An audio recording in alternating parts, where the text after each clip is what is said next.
anak juga nanti dia Iya, bisa bakal dapat. dapat bagian kedokteran gigi anak. Nanti Husnul juga sudah dapat bagian yang Oh, orto. diacak gitu ya. Iya. Iya. Oh iya iya. Tapi ngomong-ngomong dari kampus mana ini?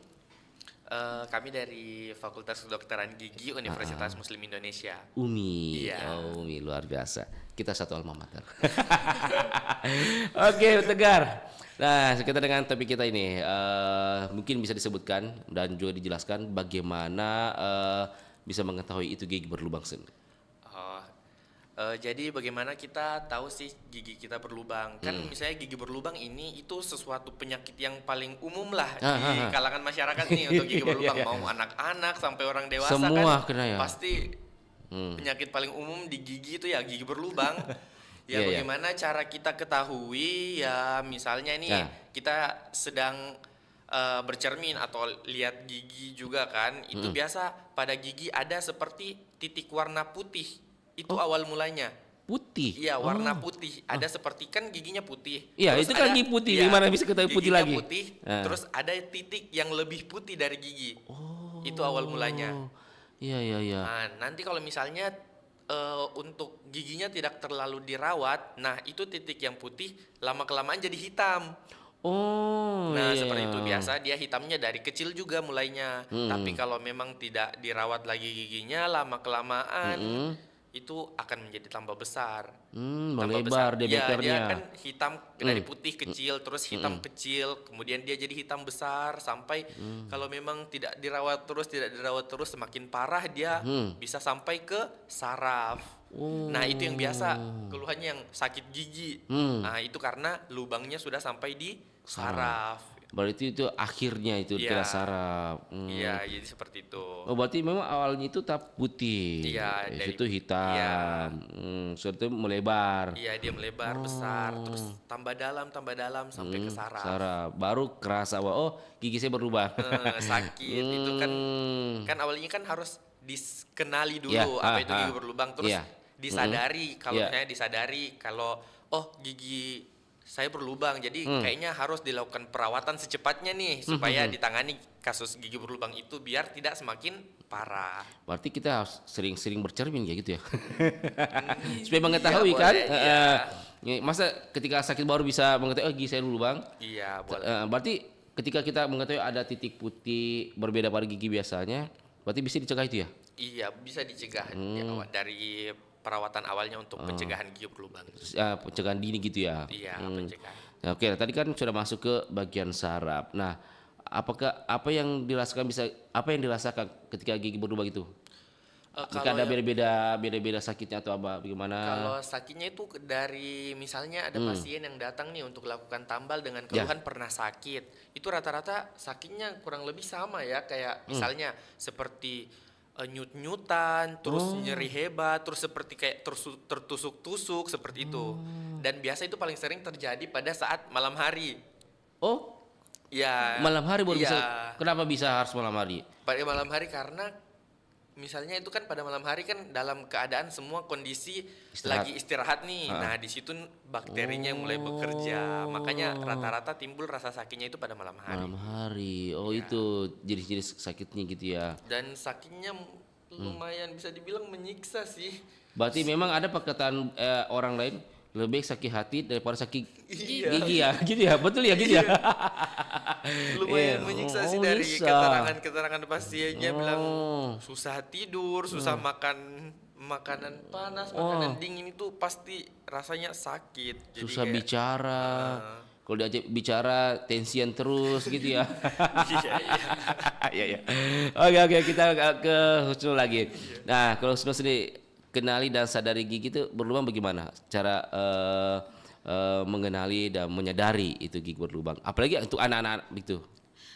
Untuk saya jelaskan ya untuk anak-anak ya. Kalau untuk anak-anak biasanya dia kan dia lebih rewel. Terus kalau mau makan dia pilih-pilih, nggak mau makan yang keras karena pada saat anak-anak mengunyah bakalan rasa sakit. Terus selain itu, kadang juga Iya. anak-anak mengeluhkan pada saat makan yang manis Iya. atau yang panas bakalan merasa sakit atau ngilu. Nah, selain yang tadi tegar jelaskan bahwa kita lihat. Jadi biasanya juga anak-anak mengeluhkan ke orang tuanya bilang giginya ngilu atau tidak pada saat minum terasa aneh, kasar. Jadi selain tampakannya giginya juga terasa kasar. Oh, tapi dari kalau kita mengenali jenis lubang giginya itu sama dengan dewasa sama anak-anak. Seperti titik putih tadi, hitam dan putih. Iya sama. Oh, sama. Untuk perlakuannya ketika penindakan bagaimana?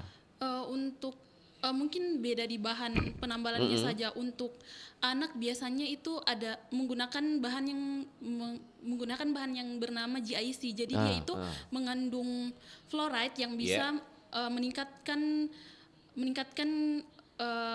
remineralisasi dari gigi. Jadi jika ada lubang-lubang kecil, fluoride ini bisa membantu untuk memperbaiki permukaan gigi yang sudah ada lubang-lubang kecilnya itu tadi. Kalau saya mau melihat perbandingan, yang mana lebih rentang ini gigi berlubang, anak-anak kah atau atau ke orang dewasa? Mungkin bisa jawab dua orang. Lebih rentangnya. Tergantung dari orangnya. Kalau misalnya dari kecil kan biasanya ada yang dikenal dengan karies botol atau dia ini disebabkan oleh konsumsi susu sebelum tidur. Kenapa itu? Jadi dia biasanya anak-anak kecil yang punya yang gigi depannya itu iya, hitam. gigi depannya yang hitam. ada yang hitam habis itu namanya karies botol. Oh, botol namanya. Itu diakibatkan karena minum susu sebelum tidur pakai dan dot, yang pakai dot. Oh, berarti tidak dianjurkan ya? Boleh tapi tidak untuk dibawa tidur gitu. Kalau misalnya sudah tidur ya sudah dilepas. Oh, berarti ketika anak tidur, gue yang sedikit bangun jangan kasih minum susu ya. Lebih baik ketika sadar gitu ya. Iya, karena kan susu juga manis kan, jadi kayak oh iya. bakal tinggal lah sisa-sisanya bakal tinggal di gigi. Di situ bakterinya bekerja diubah itu manis jadi asam, makanya itu giginya rusak. Nah, oke lah. Saya mau mengetahui apa yang menyebabkan gigi itu berlubang. Kalau untuk teorinya nih, apa yang menyebabkan gigi itu berlubang? Ya. Untuk anak-anak sama dewasa mungkin untuk secara teori sama. Ya. Itu misalnya nih ada sisa makanan, terutama makanan yang manis nih. Ya, ya. Nah, itu makanan manis dia bakal diuraikan sama bakteri. Ada bakteri di gigi terus diuraikan jadi asam. Nah, itu makanya asamnya yang buat giginya terkikis lama-lama jadi lubang pada gigi. Itu. Berarti ini zat yang menyebabkan lebih dominan ini karena manis atau ada zat lain lagi? Kalau dominan manis, terus diubah jadi asam. Berarti disarankan kurangi yang manis-manis ya makanannya. Sebenarnya kalau untuk makan boleh, tapi jangan juga terlalu berlebihan. Berlebihan. Dan setelah makan, ya dianjurkan untuk bersihkan giginya biar tidak ada sisa makanan manisnya di gigi. Oh iya. Nah, Snow sendiri makanan yang perlu dihindari untuk anak-anak pasti beda kan? Supaya tidak berlubang, tidak sakit gigi. Tentunya makanan yang manis, lalu mungkin yang terlalu panas, karena dapat merusak lapisan gigi. Selain itu, mungkin itu ya. Kalau manis sih, manis. Paling cenderungnya yang manis sih. Seperti permen-permen gitu ya. Iya, permen, coklat. Oh, iya. Menarik juga ya. Nah, kalau penanganannya sendiri ketika datang pasien, oke lah. Adakah status-statusnya bahwa gigi diameter lubang begini nggak usah dicabut, kalau ini perlu dicabut atau bagaimana? Mungkin Husnul jawab yang untuk anak-anak. Ada ya, betul. Ada perbedaan perlakuan ya. Nah, boleh. Husnul sendiri bagaimana?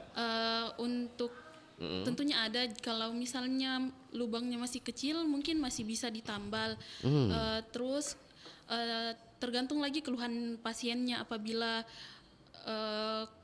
pasiennya mungkin cuma beberapa kali sakit, terus pada saat muncul sakitnya itu cuma pada saat ada makanan yang tersangkut, itu belum sampai di perawatan yang harus memerlukan pembersihan saluran akar. Nah, tetapi kalau misalnya pasiennya ini sakit secara tiba-tiba, kemungkinan dia dibutuhkan untuk perlakuan pengobatan pembersihan saluran akar. Hmm. Terus kalau misalnya giginya sudah goyang terus lubang besar, nah itu mungkin lebih baik dicabut dan baiknya sesuai dengan masa tanggal gigi. Oh, Masa mas tanggal gigi. Iya, kalau misalnya seperti gigi geraham, Ya. gigi geraham kan paling sering lubang, tapi di menjadi pertimbangan juga kalau misalnya anaknya ini masih 4 tahun, sedangkan penggantinya itu gigi geraham antara 7 sampai 9 tahun. Jadi kalau Itu misalnya bagaimana? kalau misalnya dicabut terlalu cepat, gigi yang di sampingnya itu bisa bergeser Oh jadi iya, miring. karena kosong gitu ya. Iya. Berarti ditunggu sampai tanggal anunya. Iya, kalau misalnya masih bisa Ya, dilakukan penambalan penambalan. berarti. Berarti memang ada perlakuan khusus. Anda untuk dewasa sendiri bagaimana? Kalau untuk dewasa itu sendiri kan kalau secara teori kan Iya. dari terbagi dua nih, dua yang paling umum.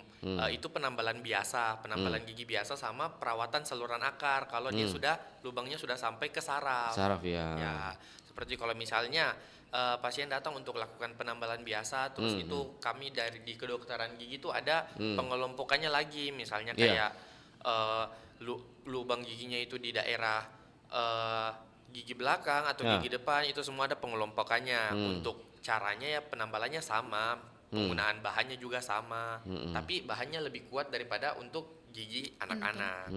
Karena kan memang sebaiknya itu dilakukan perawatan untuk mempertahankan gigi itu semaksimal mungkin, karena kan untuk gigi dewasa kalau lepas sudah nggak ada penggantinya. Ompong lah. Iya, sudah nggak ada penggantinya. Kalau untuk Iya, iya. anak-anak kan kalau lepas pasti bakal tumbuh gigi dewasa kan. Ya. Kalau untuk dewasa itu kalau sudah lepas nggak ada penggantinya, jadi sebaiknya kalau misalnya nih dari lubangnya kecil, Ya. itu lakukan penambalan secepat mungkin. Oh, secepat untuk mungkin. hindari penyebaran itu lubang giginya biar tidak semakin besar. Tapi kalau Yeah. memang suatu saat semakin lama tidak dirawat giginya Yeah. dan lubang giginya sudah mencapai saraf, ya itu ada namanya perawatan saluran akar. Itu perawatan yang cukup lama juga dilakukan Yeah. dan butuh juga biaya. Jadi Oh. jadi untuk teman-teman sekalian mungkin ya itu ya peringatannya untuk rawat giginya secepat mungkin supaya tidak jadi masalah yang lebih serius Iya. seperti itu. Memang kata orang lebih baik memang rutin cek daripada nanti sudah fatal mahal biaya juga ya. Waktu Tapi kalau Waktu misalnya- juga. Tapi kalau memang misalnya nih kalau lubangnya sudah sampai saraf juga, tapi gigi itu goyang, itu sudah nggak bisa dipertahankan. Biasanya tuh dicabut. Oh, iya. Sayang ya. Iya, sayang sekali. Jadi kayak ompong di situ sudah tidak ada penggantinya. Tapi kalau di idealnya atau SOP-nya sikat gigi itu setiap orang itu berapa kali sih sebenarnya satu hari itu? Idealnya itu 2 kali. Pagi setelah sarapan dan malam sebelum tidur. Berarti itu memang efektif mencegah gigi berlubang. Iya, efektif. Iya. Efektif. Bukannya ada perkataan orang lain. Ketika kita sering menggosok gigi itu semakin menipis gigi kita. Itu hoax atau betul itu? Fakta. Fakta. Jadi bagaimana ini? Kan disuruh kita rutin gosok gigi, kan untuk mencegah. Di sisi lain kita sering gosok gigi takutnya nanti menipis. Itu bagaimana? Jadi gini, kan memang itu fakta, tapi ada beberapa cara atau rekomendasi memang dari dokter gigi kepada pasien nih. Pertama, itu pemilihan sikat giginya. Oh. Pemilihan sikat giginya biasa itu sikat gigi yang disarankan sama dokter gigi itu yang berbulunya halus. Oh, iya karena terkadang ada yang keras. Iya. Oh, itu mungkin ya. Iya, direkomendasikan bulunya yang halus. Bulunya yang halus, kemudian yang kecil. Kenapa kecil? Supaya dia bisa menjangkau sampai gigi paling belakang. Oh, iya. Karena kalau misalnya dia besar nih, besar itu sikat giginya itu kemungkinan dia tidak bakal sampai di belakang karena tidak semua orang mulutnya besar kan. Jadi direkomendasikan itu yang kecil supaya dia bisa mencapai sampai ke belakang. Iya. Kemudian pasti itu kan kalau melakukan di kedokteran gigi juga teknik sikat gigi ada banyak sekali. Jadi kayak kalau mau dijelaskan kayaknya terlalu panjang. Iya, Jadi secara umum itu pasti dokter gigi arahkan untuk sikat giginya secara Iya. pelan-pelan. Itu menggunakan yang bulu sikat yang halus Iya, seperti itu. Kemudian dari sikat gigi pemilihan pasta giginya juga sangat penting. Berarti enggak sembarang. Jangan lihat pastanya murah diambil. Ternyata dapat mengikis. Iya. Begitu juga apa? Sikat gigi. Sikat Sikat giginya. giginya. Kan terkadang juga ada yang kayak nilon besar ya. Iya, iya. Itu salah ya. Iya. Seharusnya yang lembut gitu ya. Berarti sudah benar anjurannya dokter bahwa sesering mungkin, tapi ada pasta gigi yang Iya. cocok, pasta sikat gigi yang Rekomendasi cocok, sikat rekomendasinya. giginya yang baik. Oke. Kita akan bahas lagi nanti, kita lewatkan dulu beberapa lagu ya. Sahabat budaya yang ingin bertanya nanti kami akan buka kesempatan di 0811 400 9250.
Sahabat Mulai Beriku masih bersama kami di program acara Pak Baleta, tentunya di edisi kesehatan. Masih bersama dengan Husnul dan Tegar. Masih Tegar ya? Iya. masih kuat ya. Oke, kita bahas lagi ini. Nah, tadi kita sudah membahas terkait dengan kenali gigi berlubang, cara penanganannya. Nah, ketika gigi berlubang tidak dicabut, apa konsekuensinya itu? Mungkin Husnul, untuk anak-anak bagaimana? Untuk konsekuensinya mungkin kan kalau misalnya giginya sudah berlubang pasti terjadi penumpukan bakteri. Nah, lama-kelamaan bisa terjadi infeksi. Nah, biasanya di anak-anak juga bakalan muncul yang namanya benjolan yang isinya nanah. Bisa karena penumpukan bakteri itu tadi yang terkadang kan anak-anak kalau sikat gigi mungkin perlu bantuan orang tua. Kalau misalnya tidak dibantu sama orang tua, penumpukan bakteri di situ di dalam gigi yang berlubang itu semakin lama semakin parah, jadi bisa infeksi. Fatalnya itu bagaimana itu? Ada kematian tidak? Saya gara-gara nggak dicabut atau mungkin apa? Tahap fatal sekali. Kalau untuk anak mungkin tidak sampai meninggal, cuma infeksi. Infeksi gitu ya. Nah, gigi dewasa sendiri sama anak-anak kah? Kalau tidak dicabut bagaimana fatalnya? Kalau untuk gigi dewasa nih, misalnya nih, Yeah. dia anggaplah lubangnya sudah sampai saraf kan, terus dia tidak lakukan perawatan. Pertama konsekuensi yang dia terima itu kan pasti rasa sakit yang lumayan menyakitkan nih. Nah, kemudian sama juga dia bakal penumpukan bakteri. Nah, penumpukan bakteri yang terjadi di situ dia bakal masuk sampai ke saraf terdalam lagi. Oh, masih ada lagi saraf terdalam? Kan ada itu lapisan-lapisannya dari saraf, kan dia kena saraf paling atas, kemudian dibersihkan, diangkat kalau misalnya dilakukan perawatan. Misalnya kalau tidak ditindaki berarti dia akan masuk semakin dalam dan sampai ke rahang. Dia bakal di ujung akar gigi itu dia bakal tembus keluar sampai di rahang. Nah, terjadi penumpukan bakteri di situ, dia bisa buat juga pembengkakan di situ. Terjadi pembengkakan. Nah, pembengkakannya itu seperti tadi yang dibilang Husnul, itu ada nanah di dalamnya. Kemudian tidak sampai di situ, kalau misalnya seperti itu dia bisa juga menyebar sampai ke gigi-gigi tetangganya dari bawah. Bukan dia menyebar dari atas, tapi dia dari bawah menyebar untuk gigi tetangganya. Oh, bisa sampai berdampak ke samping-sampingnya. Jadi biar bisa juga gigi berlubangnya dari bawah. Jadi dia mulai berlubang dari bawah ke atas begitu. Jadi perawatannya semakin kompleks lagi gitu. Oh iya, ngeri juga. Iya, jadi kan kalau misalnya tidak ditangani satu gigi kan bakal berdampak ke semua gigi gitu. Iya. Tapi bisa sampai berulat tidak? Pernah kejadian ini gigi bapak saya itu dulu bengkak sekali sini. Pas diperiksa dokter ternyata ada ulat apa gitu. Apakah betul itu? Sebenarnya mungkin itu cuma istilah di masyarakat bahwa giginya bakalan berulat, terasa sakit karena ada ulatnya. Tapi sebenarnya itu efek dari bakteri yang tadi, bakteri yang ada dalam gigi yang sudah sampai ke saraf. Kan saraf fungsinya untuk mengalirkan rasa sakit seperti itu. Ketika sudah sampai di saraf terus terinfeksi, bakalan terasa sakit. Nah, mungkin bukan ulat sih, lebih ke larva kalau misalnya memang sudah. Tapi itu bukan karena sakit giginya, karena misalnya di dalam rongga mulut itu sudah ada terinfeksi sampai sangat kotor dan terhinggap misalnya dari luar. Iya, sisa makanan. Kan giginya lubang toh.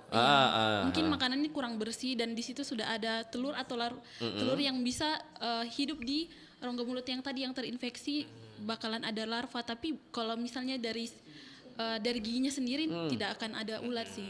Cuma istilah di masyarakat. Ya, jadi kalau misalnya betul-betul ada, kalau memang ada ulatnya itu faktor dari luar. Tidak dari giginya langsung.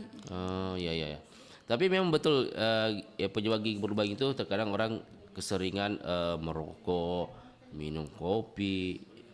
Itu ada juga faktor juga pendukung gigi berlubang. Mungkin kalau untuk faktor utama tidak. Tapi kalau faktor pendukung iya.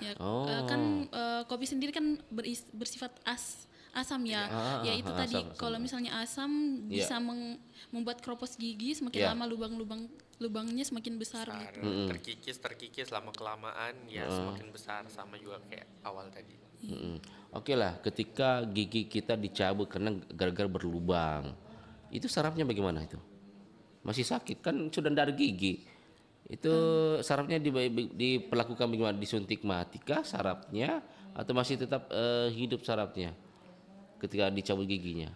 Untuk yang di dalam gigi kan pada saat dicabut jadi terangkat juga. Oh, Yang sarafnya dalam- terangkat juga. Yang Iya. dalam gigi. Yang di dalam Saraf di dalam gigi.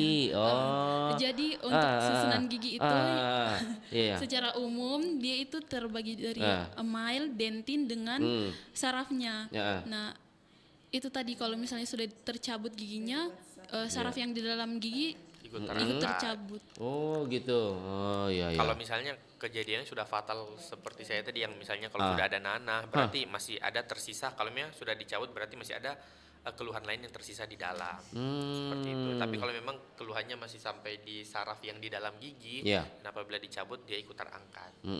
Tapi kalau mau tanya-tanya ini, ada tidak kalau kita singgung-singgung umur lah, ada memang umur berapa orang rentang berlubang atau memang karena gara-gara pola makan sih sebenarnya? Ya, apakah ada hubungannya itu? Misalnya umur saya di umur sekian memang agak rentang berlubang atau gara-gara pola makan yang tidak sehat itu penyebab utamanya. Kalau menurut kami ya di kedokteran gigi, kalau faktor usia untuk gigi berlubang Ah. tidak ada untuk spesifikasi Ya. usia segini pasti dia bakal cenderung terkena gigi berlubang. Kenapa? Karena kan tadi yang awal kita bahas gigi berlubang kan termasuk kayak penyakit paling umum lah di masyarakat yang Iya, bisa iya. menyerang semua usia Iya, seperti itu. Jadi kayak kalau memang pribadinya dia tidak menjaga kebersihan gigi dan Ada pertanyaan dari teman kita di TikTok ini. Atas nama Frankie. Mungkin bisa dijawab. Ada mungkin beda ya bau mulut anak-anak sama dewasa ya. Untuk bau mulut sendiri ini terbagi menjadi dua, bisa karena dari rongga mulut ataupun dari misalnya organ pencernaan. Jadi misalnya kalau untuk dari rongga mulut sendiri Iya, iya. biasanya untuk pasien yang memiliki gigi berlubang ataupun memiliki karang gigi biasanya juga terjadi bau mulut. Nah, untuk pengobatannya sendiri bisa dilakukan scaling scaling atau pembersihan karang gigi. Sedangkan untuk gigi berlubang bisa dilakukan penambalan. Nah, selanjutnya kalau misalnya sudah dilakukan penambalan, sudah dilakukan pembersihan karang gigi, ternyata masih ada kemungkinan itu disebabkan misalnya dari pencernaan. Biasanya pasien yang mempunyai penyakit MAH, asam lambung. Jadi untuk hal seperti itu mungkin setelah dari dokter gigi pergi untuk memeriksakan di dokter umum lebih lanjutnya lagi. Ya. Sama ya gitu. iya seperti itu. Gitu, ya. Kan ada orang bilang kalau bau anak kecil itu bau surga. Kalau dewasa bau neraka. Oke, nah untuk untuk Husnul dan Tegar, seberapa penting sih kita harus merawat gigi itu sendiri? Penting banget. Kalau dari Mungkin bisa kami dijelaskan, kami ya. pasti penting banget. Kenapa bilang penting banget? Ya. Karena semua itu dimulai dari rongga mulut. Iya. Kenapa? Kayak makanan yang kita konsumsi dimulai dari mulut. Mau itu manis, Iya. asam, asin, pahit, semua mulai dari mulut. Terus minum obat juga dari mulut, semuanya dari mulut. Jadi mungkin untuk menjaga kesehatan gigi dan mulut itu sangat penting, Iya. karena itu juga suatu manifestasi untuk menjaga kesehatan di dalam tubuh. Seperti itu. Iya. Selain itu juga penampilan. Iya, Salah Iya, satu- penampilan betul, sih, ya. iya. Penampilan juga. Penampilan juga penting. Kalau misalnya kan pasti rasa percaya dirinya kita kurang kalau memang gigi kita Giginya. rusak kan. Untuk selain itu juga kalau misalnya gigi itu sebagai fungsi berbicara, jadi Ya. kadang kalau orang punya giginya ompong, jadi pelafanannya juga kurang Iya, kurang iya. bagus. Oh iya, Iya, itu berpengaruh. tata bahasa gitu ya. Iya. Iya, berpengaruh. Berpengaruh Tapi sekali. padahal untuk jaga gigi ya lumayan gampang sih. Kalau gigi ompong pakai gigi palsu tetap Untuk berbeda. untuk Cara berbicara. sama sudah bagus pasti. Kalau misalnya dilakukan perawatan untuk pemasangan gigi palsu, Iya. pasti untuk fungsi bicaranya bakal kembali normal. Karena kan dia menggantikan gigi aslinya yang sudah dicabut seperti Oke, itu. yang penting jangan sampai ompong semua lah, gitu ya. Nah, kalau berbicara pola hidup sehat agar gigi tidak berlubang itu bagaimana untuk anak-anak sendirilah dulu? Mungkin ini general ya. Iya, Oh, secara general. umum ya, Oh, oke, karena oke. Selain tadi sikat gigi 2 kali sehari, lalu penggunaan pasta giginya yang bagus itu menggunakan yang mengandung fluoride, lalu mengurangi atau membatasi makanan-makanan yang manis, dan selanjutnya makan pemilihan makanan yang bergizi, ya makan makanan yang bergizi seperti buah, buah, sayur, iya, seperti itu juga termasuk. yang mengandung kalsium, protein yang bisa membantu memperkuat tulang. Mungkin bisa dikasih saran makanan khusus untuk anak-anak agar tidak berlubang itu apa, seperti apa? Contohnya. Kalau misalnya kayak kalsium, vitamin K, untuk dari sayur mungkin sayuran hijau seperti bayam, brokoli. Sedangkan kalau daging, protein bisa telur, ayam seperti itu. Seperti itu. Mungkin makanan jajanan yang disarankan apa itu? Jenisnya gitu. Jajan yang Atau dilarang? permen karet. Hah? Permen karet yang tidak ada gulanya sama sekali. Ada itu yang namanya xilitol. Ah. Nah, itu permen karetnya itu dia tidak mengandung gula dan dia juga bisa membantu memperkuat gigi. Oh, gitu. Ya, selain itu juga mungkin konsumsi buah. Jadi buah itu ternyata bisa membantu self Cleansing. Jadi dia bisa membantu membersihkan rongga mulut. Oh, gitu ya. Begitu juga orang dewasa juga ya. Iya. Iya, Kalau makan permen larang. boleh. Dibatasi. Boleh, ya, tapi jangan berlebihan. Berlebihan. Begitu coklat juga ya. Selain itu juga rutin datang ke dokter gigi 6 bulan sekali. Oh, 6 bulan sekali. Walaupun tidak ada keluhan sama sekali, setidaknya datang untuk check up rutin atau pembersihan karang gigi. Supaya dikenali apakah ada berlubang tidak gitu ya. Iya, boleh seperti itu. Oh, iya. Kalau bisa jangan sebulan sekali lah. Kalau berlebihan sekali. Sultan mungkin di Sultan. Iya, 6 bulan sekali cukup. Iya, betul sekali. Nah, ada pertanyaan lagi nih dari Delun 244. Apa mitos paling lucu atau salah tentang gigi yang sering didengar dokter gigi, Kak? Bagaimana, Kak? Untuk mitos yang udah tersebar luas lah di masyarakat ya. Kalau yang pernah saya dengar itu kalau cabut gigi rahang atas bisa menyebabkan kebutaan. Oh, gitu. Itu mitos. Mitos itu kalau misalnya cabut gigi sama kebutaan itu tidak ada hubungannya secara langsung. Seperti itu. Kecuali cabut gigi ditampol matanya. Iya. Kalau tangnya masuk ke mata. Iya. Nah, juga ini ya, saya sering lihat di TikTok ini. Iya. Ini dia secara manual tradisional sih sebenarnya. Ada orang mungkin tabib dia cabut gigi pakai tangan. Kayaknya dia orang Bugis. Pernah saya di TikTok itu. Dia cabut gigi. Dia langsung tarik. Nah, bagaimana respon dari dokter gigi sendiri? Apakah disarankan bisa menggunakan dengan cara-cara itu kah atau bagaimana ini? Dia langsung pakai jempol apa itu langsung terbuk giginya. Saking gigi dicabut langsung pakai tangannya. Itu bagaimana? Seharusnya sih tidak boleh karena kita kan mementingkan dari kebersihan dan adanya infeksi silang. Jadi prosedurnya kan harusnya menggunakan pelindung diri lalu pakai handscoon supaya tidak ada infeksi silang antara pasien dengan dokter giginya sendiri. Lalu selain itu kita kan tidak tahu tangannya habis pegang apa. Betul ya. Lalu kan kalau misalnya dicabut giginya kan berarti ada luka terbuka.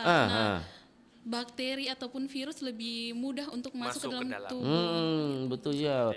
Berarti tidak steril gitu ya. Iya, jadi kan ceritanya kan kita lakukan perawatan kan untuk melindungi dokternya, untuk pasiennya. Jadi Iya. kalau misalnya ada suatu kesalahan fatal yang dilakukan kan bisa merugikan pasiennya atau bisa merugikan dokter itu sendiri atau yang melakukan tindakan itu. Berarti ya kalau mencabut gigi sendiri itu bagaimana? Tetap tidak disarankan. Ada yang pakai pintu, pakai benang ditarik. Itu bagaimana juga itu? Banyak kejadian begitu. Ya kalau untuk kejadian-kejadian seperti itu kan biasa untuk gigi anak-anak Ya anak ya. Biasa itu kan kalau gigi anak-anak kan kalau misalnya dia sudah waktunya lepas, tanggal, waktunya tanggal berarti itu dia akarnya sudah ditabrak sama gigi dewasa. Berarti Jadi kayak beda kasus gitu iya, ya. jadi akarnya sudah nggak ada, makanya giginya goyang sekali, makanya langsung dikasih sedikit Iya, bisa biar terlepas. terlepas. Kalau gigi dewasa seperti itu Beda. dia panjang kan sampai Beda kalau gigi berlubang sampai hitam itu sarankan enggak usah sendiri gitu ya. Takutnya nanti tambah parah, Iya. bernanah lagi infeksi. kan kita juga tidak bisa lihat kan keadaan yang bagian dalamnya kan, itu biasa harus melalui foto radiografi gitu kan. Jadi supaya bisa kita lihat kondisinya seperti apa, supaya teknik yang digunakan sama dokter gigi untuk melakukan pencabutan juga sesuai. Baik. Nah, saya juga mau tanya nih, supaya gigi kita tidak tonggos itu bagaimana? Apa sebab penyebabnya itu gigi tonggos?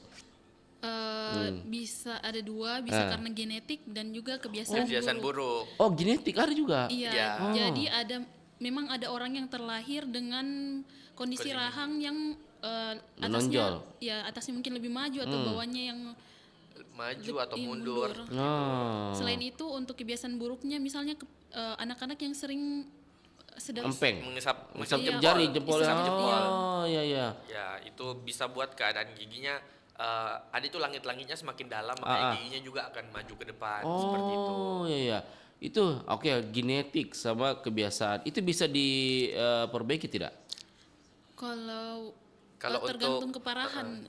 Kalau untuk genetik bisa diperbaiki, tergantung lagi nanti dilihat lagi banyak juga prosedur, dilihat juga nanti dari foto radiologinya, radiografinya, dilihat nanti itu yang bermasalah hubungan giginya sama tengkoraknya atau giginya sama rahangnya seperti itu. Nanti itu ada ada juga spesialis yang menangani kasus yang seperti itu untuk memperbaiki posisi gigi. Iya. Tergantung kesulitannya apa Ya. masih bisa menggunakan orto atau behel Behel, atau ya.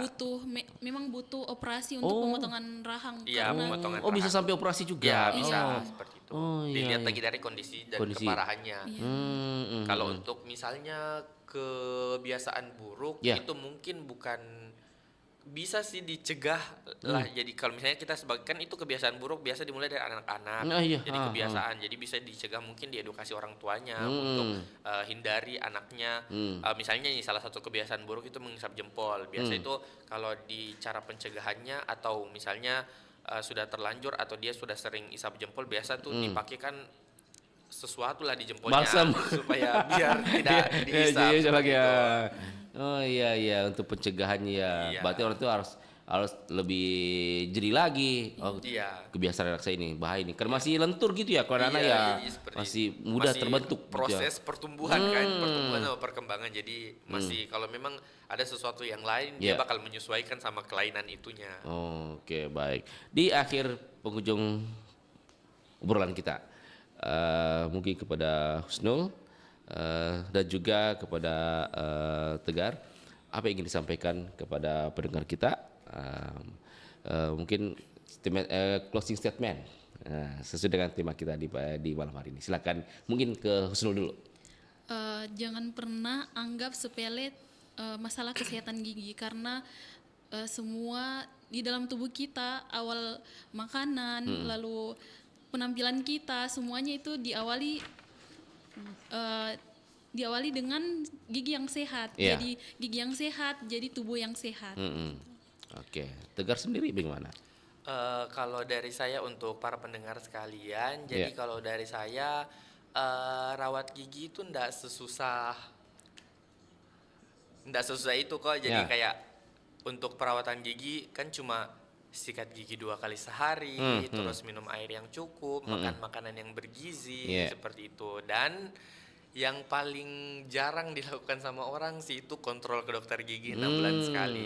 Jadi kalau dari saya sangat sarankan untuk misalnya nih buatlah seperti Jadwal. jadwal Schedule. lah, schedule untuk kunjungan ke dokter giginya. Kan dalam 1 tahun cuma 2 kali mungkin. Iya, Tidak sesulit kan 6 bulan itu. sekali kan. Iya, jadi kan setahun cuma 2 kali untuk datang ke dokter gigi walaupun tidak ada keluhan sama sekali. Jadi kan ceritanya kayak datang ke dokter gigi untuk pemeriksaan rutin. Iya. Apakah ada penyakit nggak di dalam mulutnya atau di giginya. Minimal sudah ada karang gigi. Iya. Iya, iya. Kalau sudah ada karang gigi, ya setidaknya langsung dilakukan perawatan pembersihan karang gigi supaya terhindar dari tadi yang namanya bau mulut. Bau mulut tuh. Bau jigong. Oke, terima kasih untuk Tegar Surya Kelana SKG dan juga Husnul Fatimah Amin SKG sudah menyempatkan diri bersama kami di Pro 4 Makassar, tentunya mengedukasi ke masyarakat pendengar kita terkait dengan kenali dan sadari gigi berlubang, dan tentunya ini menjadi bermanfaat bagi kita semua ya. Menambah informasi kepada masyarakat bagaimana sepenting apa sih mencegah gigi kita supaya tidak berlubang, termasuk supaya tidak bau jigong. Oke, saya Bang Rian bersama dengan Tegar Surya Kelana dan Husnul Fatimah Amin undur diri dari ruang dengar Anda dan mengucapkan Assalamualaikum warahmatullahi wabarakatuh. Waalaikumsalam warahmatullahi wabarakatuh.